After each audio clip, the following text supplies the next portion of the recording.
ఈ టైంలో ఇక్కడ ఏం చేస్తున్నారా? గుళ్ళో దండం పెట్టుకుని వస్తున్నానండి. దండం పెట్టుకోనికి వచ్చినావా, దోచుకోనికి వచ్చినావా? నేను రామ్ భక్తుడిని సార్. రామ్ భక్తుడు గా బొట్టు పెట్టుకోనికి సెంటర్ తిరిగితే ఏమైతే తెలియదు బే, దమాక్ లేదా?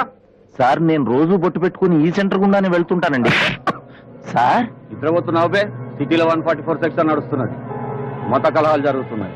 నువ్వు ఇప్పుడు ఈ అవతారంతో పోయి ఆ ముస్లింల కలబడితే వాళ్ళు నిన్ను నరుస్తారు, నీ వాళ్ళు పోయి వాళ్ళని నరుస్తారు, ఆఖరికి అందరు వచ్చి మా మీద పడతారు. సమాజాయి నాదరా, బొట్టు దీపే. సార్ ఈ బొట్టు నా తమ్ముడిని బ్రతికించమని దేవుణ్ణి వేడుకొని పెట్టుకున్నది. తీయకూడదు సార్, తీస్తే నా తమ్ముడికి మంచి జరగదండి.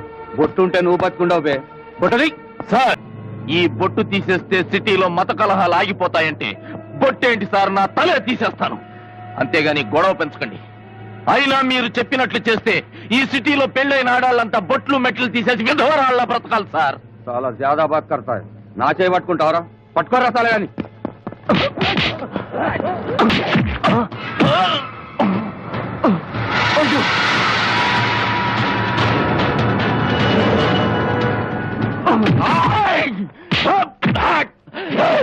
ఎవడన్నా ముందుకొచ్చాడు?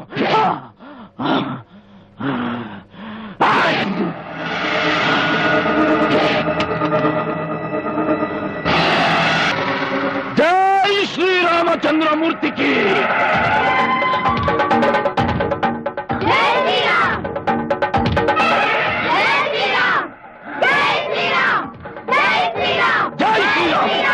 రాముణ్ణి కొలుస్తూ రహీముని నమ్ముకున్న వాడి చేత బోణి చేయించుకునే కిల్లి కొట్టు సాంబయ్యన్రా.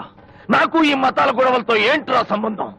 మందిరం కనబడితే చేతులెత్తి దండం పెడతాను, మసీదు కనబడితే మనసారా నమాజ్ చదువుతాను. నేను హిందువుని కాదు, ముస్లింని కాదు, రామభక్తుణ్ణి. ఈ సిటీలో మత కలహాలు ఏ రోజు జరగలేదురా. ఇక్కడ జరిగేవన్నీ రాజకీయ హత్యలే.